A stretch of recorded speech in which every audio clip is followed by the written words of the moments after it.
আসসালামু আলাইকুম সুপ্রিয় দর্শক, দেশ ও দেশের বাইরে থেকে যে যেখান থেকে আমার ভিডিওটি দেখছেন সকলকে আন্তরিক শুভেচ্ছা ও অভিনন্দন। আবারও আপনাদের মাঝে নতুন একটি বাইচের নৌকার ভিডিও নিয়ে হাজির হলাম। আজকে আপনাদের দেখাবো সিরাজগঞ্জ জেলায় শাহাদাতপুর উপজেলায় কায়েমপুর ইউনিয়নের চীনাদুঘুরের সেই পদ্মা এক্সপ্রেস, যে নৌকা 2023 সালে তৈরির প্রথম বছরেই সফলতা বয়ে এনেছিল। তারই ধারাবাহিকতা ধরে রাখার জন্য 2024 সালে নৌকাটিকে নতুন করে রং করে বাইচের জন্য প্রস্তুতি নেওয়া হচ্ছে। প্রতি বছরই এই বাইচের নৌকাগুলোকে নতুন করে রং করা হয় এবং নতুন রূপে সাজিয়ে তোলা হয়। এই নৌকাটি 2024 সালে রং করার জন্য সময় লেগেছে প্রায় 7 থেকে 8 দিন এবং 5 থেকে 6 জন মিস্ত্রি এই নৌকার কাজগুলো করে থাকে।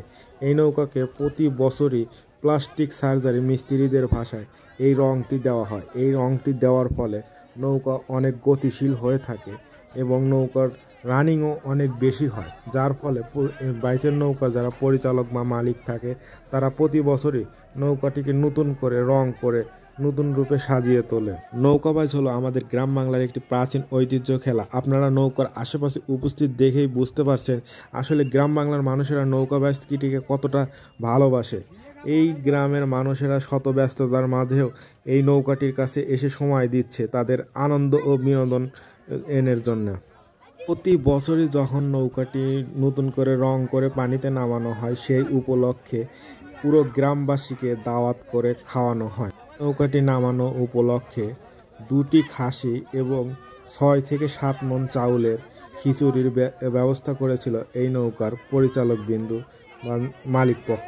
একটি নৌকা যখন ডাঙায় তোলা হয় অনেক সাবধানতার সঙ্গে নৌকাটি ডাঙায় তোলা হয় এবং নৌকার যে কাজগুলো থাকে সেই কাজ শেষ করার সঙ্গে সঙ্গে অনেক যত্ন সহকারে নৌকাটি পানিতে নামানো হয়। আপনারা দেখতেই পাচ্ছেন নৌকাটির কাছে কত মানুষ উপস্থিত হয়েছে এবং নৌকার সাথে সুন্দর করে বাঁশ বেঁধে নৌকাটিকে একদম সন্নি করে মনে হয় মায়ের কোলে যেমন সন্তান নিরাপদ থাকে সেই অবস্থায় নৌকাটিকে অনেক যত্ন সহকারে পানিতে নামানো হয়।